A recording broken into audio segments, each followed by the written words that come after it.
So this is another episode of the Daily Story with Noah Prabhakar. I have Paul Hiepler with me, who shot into fame like last week when Abilene Christian beat Texas. So first of all, I wanted to ask you, like, you're from California. How'd you end up at Abilene Christian? Yeah, so it's a pretty crazy story. So I was wanting to go to another school actually, and then that school had no room on the roster. They had a full roster. And one of the coaches was like, "Hey, you should check out this Abilene Christian place."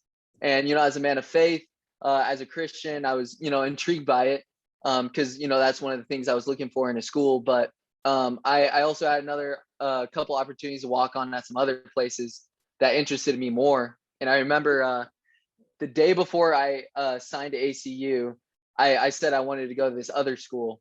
And I literally woke up the day that I was, supposed to make my decision. And I was like, you know what? I'm going to go to that ACU place, good Christian environment, Christ centered curriculum. So that was all something that I was looking for in a school as well. Also with Division I athletics too. I was looking for all those things in a university. That's great, man. That's like cool to hear. Mhm. Yeah, I can completely like understand like, not having offers, not knowing where to go, and then something just Yeah. comes. So my next question is, how has like your 4 years been at Abilene Christian? And like what's like your biggest takeaway from the whole experience? Yeah. I mean, it's been great. I mean, to pursue a dream of playing Division I basketball that I've had, I mean, since I was a little kid, every year's been a dream. It hasn't been easy. Playing Division I basketball isn't, easy by any or simple or anything. It's a lot of hard work, a lot of late nights, a lot of early mornings, a lot of crazy bus trips to who knows where, a lot of flights everywhere, a lot of missing class, which isn't good. Like you don't want to miss class, because then you get behind in your schoolwork. But man, my 4 years have been good. And I'm just so grateful to God, for this opportunity to chase my dream. And I tell everyone, you look at, you know, people that are able to play after college and high school, and it's, super slim. It's like 1% that can play, in college, Hmm. much less the people that can play Division I basketball. It's even less than that, much less the people that make March Madness one time, even less than that.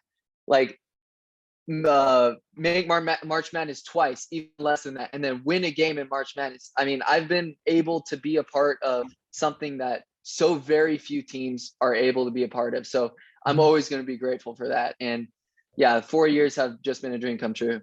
That's amazing, man. I don't think you missed too much class. You had a 4.0 GPA.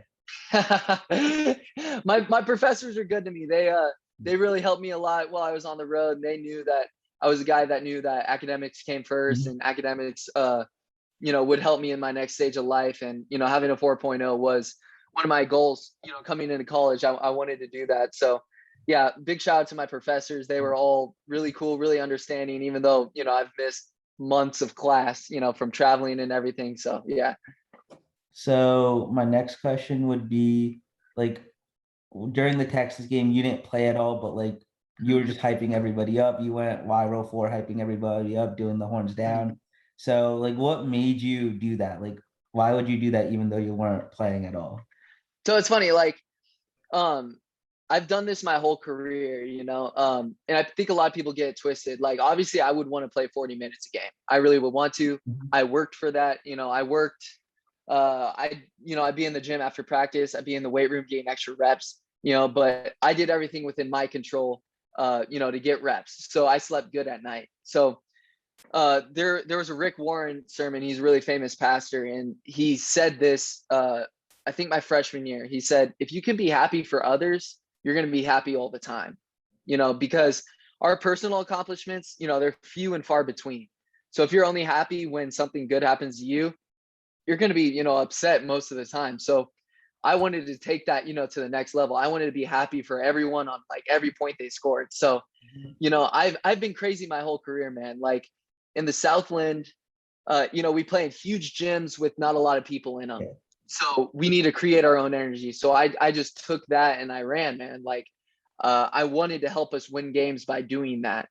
Mhm. And, even at the Texas game and everything, like that's what I do every single game. So it wasn't me doing anything special. It was just me being Paul. Yeah, that's great, man. I think that's really cool. I've been there before. I'm not the best athlete, but whenever I was on the team, just like it's so much fun too, just like rooting on your teammates. Definitely, definitely. What am I gonna do? Just sit on the side and pout because I'm not playing? No, Yeah, exactly. what are you? You're either gonna like just take up space, or you're gonna make something better. And I Mhm. wanted to make something better. And I mean, people like Jared Dudley in the NBA have made like a career of just being the hype man on the Exactly, bench. exactly, exactly. My next question is like, how did your follower account and everything like change after the Texas game? Yeah, that was one of the funny things. So I really wasn't checking Instagram or Twitter that much because I wanted to be focused for UCLA Mhm. coming up. And our coach was, telling us like, guys, stay off social media. We need to rest. We need to do everything. Um, so I wasn't checking it that much. I posted, I think, one picture, but I wasn't replying or doing anything else. But yeah, I saw after that it like exploded. I had like 2,000 followers before the tournament, and then I think right now I'm at like 16,000 or something. So I mean, it exploded, which was funny. I don't chase that. I didn't play Division I basketball for the Instagram followers or the Twitter followers or anything, but all glory to God in everything, no matter what. I just want to be an example for people. Mhm. If people who aren't playing a lot, people who have big dreams of playing Division I, I want to be an example for them that even when things don't go your way, you can still have the time of your life. Yeah, that's great. Like that's a great mindset to have, like very positive. And I think that's really cool. What was it like coming back to Abilene Christian after the UCLA game? Yeah, that was nuts. So we got on the plane literally right after the UCLA game, and we got out of Indianapolis, which it was great being there. Indianapolis was a little weird because I mean we had to be in our hotel rooms Yeah. because of COVID and everything. So, we'd been locked up for about 2 weeks. So getting to go somewhere, it was a little bit freeing, but obviously you want to win as many games as you want there. But Yeah. man, coming back was amazing. I remember because we had a huge like dust storm in Abilene like a couple hours before we got there. So we were like, oh, no one's gonna meet us there at the gym or anything. But I mean, we pulled up and like the whole parking lot was full. Everyone was cheering, going nuts. And I don't know if you saw the videos of our football stadium when we played Texas. Like our football stadium was full. There were people everywhere, and like when we won, people were climbing on the goalposts.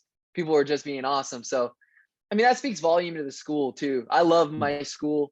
Like I'll always love my school, and it's for that reason. Like the people here are so amazing. Like I can't stress that enough. Like Mhm. I have met some of the best people, of all time, being here. And these are people that, I'm going to be friends with and have relationships with, for my whole life. Yeah. So yeah, I definitely. think again, like super cool. Like I think that would have been a great feeling to experience. Yeah. Yeah. And my next question is like I was scrolling through your Instagram and I would be scrolling, then I'd see like a selfie with Steph, I'd see a selfie with Shaq. Like how did all of that happen? Yeah. So, being in Southern California, I've been fortunate to have, close relationships with a lot of people that are around those, type of people, whether it's NBA or college.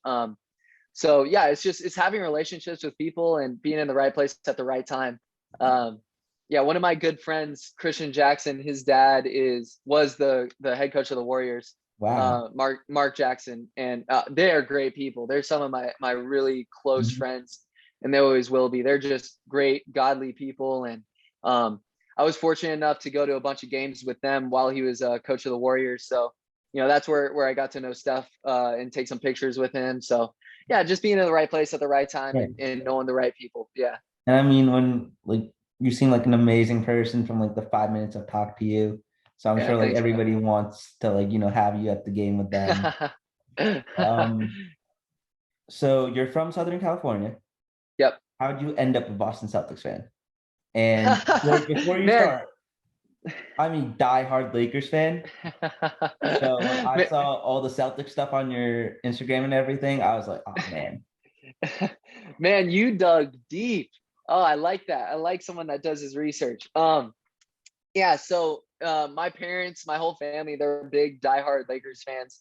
But I've always been someone that goes against the grain, an unorthodox dude. So I think it was my parents tell me the story. I think I was like 2 or something, and my favorite color was green. So I always liked the green team. And then, obviously it turned to more than that, when I got more basketball knowledge and Mhm. everything. And then I just started liking the Celtics and became just like huge Celtics fan. And, my dad always let me go to one Celtics game a year when they played the Lakers. So that was always the highlight of my year. But I always remember when the Celtics won in 2008, with Paul Pierce, KG, and Ray Allen, man, those were some great years. But I have big respect for the Lakers, man. I'm not a Lakers hater by any means. Mhm. Kobe Bryant's my favorite player of all Yeah. time.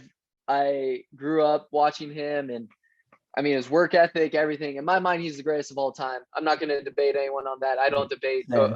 I don't do GOAT debates because no one wins. Yeah. But in my mind, I'll always view Kobe as the greatest player of all time. 100%. I was just about to ask you about that too, because I like, man, you were at his last game. Like, I Yeah, would have paid any amount of money to be there. yeah. And It was really cool of my dad. My dad's probably my best friend, and I remember my dad, he has a good connection with tickets, and he had the tickets, but way before like it was even announced it was going to be his mhm, last game, because he announced it like halfway through the season or yeah. something that it was going to be his last game. And my dad was like, I could literally sell these tickets for like $10,000 a piece. He was like, but we're going. So, I've always, I'll always remember that day, not just because of Kobe, but just, great memories with my Mhm. dad. Yeah, for Yeah, sure. that's great. My dad, he works in logistics, so one of the Yeah. companies that he works with has season tickets for Giants games, Yeah. and I'm a Yeah. Yeah. huge Yeah. Giants fan, so he takes me to a game every year, Oh, and yeah. Yeah. it's just so much fun. It's like a great place to like, spend time with your dad, like watch a game together. Exactly, man. Exactly. Those are times I won't forget. Yeah.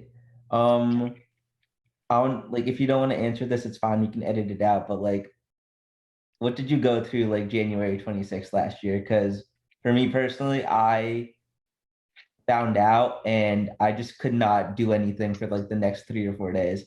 And then I Yeah. realized that like I have to honor Kobe by Mhm. living with the mama mentality. Yeah. Yeah. No, it was tough for sure. And, I don't think people realize, it's hard when you look up to someone that hard or that much. People be like, you didn't even know him. But, I watched him from, I've been going to Lakers games my whole life, from the time I was literally born. My dad would take me to the games, wrapped in a blanket. He would take me, like, even when I was just like a little baby, like asleep. Mhm. So, like, my whole career, he was there. And, as a basketball player in Southern California, like, it's a whole nother level. Yeah. Um, and I remember on January 26th, I remember my fiance called me and she was like, "Hey, Kobe died." And my dog's name is Kobe. So I was like, "Oh shoot, like how?" And she was like, "No, Kobe Bryant." And then I remember like I was out at lunch with one of my coaches. I remember just kind of like freezing. And I was like, this is crazy. And then I was good for a little while. And then I remember my shooting coach, who was one of my best friends, who just passed away a couple months ago. He called me and he was like, "Hey man, just checking on you. I know you were a big fan of his." And I remember just breaking down Yeah. like I had never broken down before. And yeah, and that was great memories with my shooting coach too. I mean, he was there for me, literally till the end of his life. He died, I think, 4 or 5 months after that. Man, that's awesome. But we Sounds always like a we lot. always shared that. Yeah, we always shared that connection too, like with him, and the fact that I was the first person he called when he found out. I mean, and like you said, just the whole Mamba mentality, everything. He completely changed the game, Yeah. and that's 100%. why I think he's the greatest of all time. I mean, it was a different era back then. Just unbelievable work ethic. Just, I mean, in every single way as an athlete, just someone to be Mhm. admired.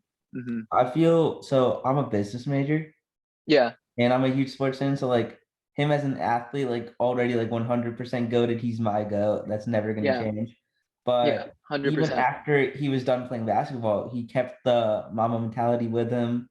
Yeah, He like his body armor investment was ridiculously profitable yeah, for him. He won an Oscar. yeah. Like, Everything he did, man, he did it to the like the mm, best of his ability. Like, to be that competitive and that like driven, even when your career is over. He's been playing basketball his whole life. And, I look at that too. I've been playing basketball my whole life. I was a senior. I'm graduating. I'm getting married. I'm not gonna be a basketball player, but I'm always going to be an athlete, Yeah. So it's that mentality that he had too. Hmm. I remember after he retired, he was like, I'm still in the same routine. I'm still waking up at 5 a.m. and doing all this. He's like, I'm just not a basketball player, but he viewed like the next chapter of his life as the best chapter. Exactly. Even better than winning all the championships and everything. That's how I view it. Hmm. A lot of people I think would look and go, oh, you beat Texas in March Madness. This is all like the most hype you're going to get in your whole life. But I view every single chapter, the next chapter, as the best chapter. I'm Hmm. getting married to a beautiful woman, going to go to a great law school. God's just looked out for me the whole way. And yeah, I always view the next chapter as the best chapter, Yeah, just like Kobe did. exactly. That's why they called him Vino, the aging like fine wine. I remember Exactly. him saying that. Yeah. So I know you have to like leave soon, but I just wanted to ask like how excited are you for like getting married, going to law school and all of that? Because I saw that you were going to law school, but you already provided the segue for me. Yeah. Man, I'm stoked. I love Texas. I love what Abilene has been for me. Like Abilene will always be like home in my heart. Hmm. But I love California. I love where I'm from. I love my city of Camarillo, and I'm going back there. And I really don't plan on leaving. If God leaves me away one day, then I'll do it. But I really don't plan on leaving. So I'm super stoked, man. I have a lot of changes coming up. From living with my college buddies to living with my wife. In our own place. A lot of changes and a lot of maturing to do really fast. But I'm ready for it, man. I'm really ready, and I'm excited for law school. It's going to set me up for what I want to do in life, and I get to have more school. Exactly. People talk about I don't want school to end. It feels like school's never going to end for me. Yeah. I have basically like another college left. 3 years Yeah. of law school, but um, yeah, man, I'm excited for the path that God has me on, and it's going to be a dream come true, and I just can't wait to see what this next chapter holds. But I know it's going to be better than the last chapter. Yeah, exactly, man. I Mhm. love it. Yep, 100%.